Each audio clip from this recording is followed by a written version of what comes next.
নামটাও সুন্দর। আর সুন্দর একটি সময় রোজার মাস। আর এটা যেহেতু একটা আমি বলবো যে লাইফস্টাইল, কারণ আমরা সব সময় ঈদ আসলেই যে আনন্দর আমেজটা খুঁজে পাই নতুনত্ব, সেটা হচ্ছে অবশ্যই সুন্দর কাপড় পরে, নতুন শাড়ি পরে, লেহেঙ্গা পরে, ড্রেস পরে। আর পাশাপাশি উনি একটা নতুন সংযোজন করেছেন, যেটা আমি দেখলাম এবং আপনারাও দেখলেন। সেটি হচ্ছে যে এইরকম শাড়ি, লেহেঙ্গা সবকিছুর সাথে কিন্তু উনি একটা ব্রাইডাল স্টুডিও দিয়েছে। এটা আমি কখনো দেখিনি, this is the first time.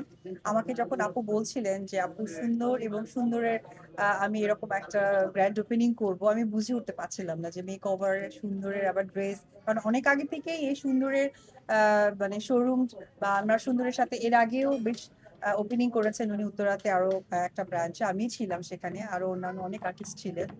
তো সব থেকে বড় কথা যে ও শুভ সূচনা, সুন্দরের জন্য অনেক শুভকামনা।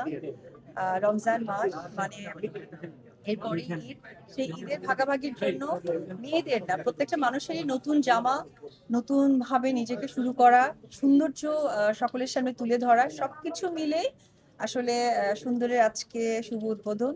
উত্তরা, এটা 6 নম্বর 3 নম্বর সেক্টরে, 6 তলা। খুবই ভালো লাগলো।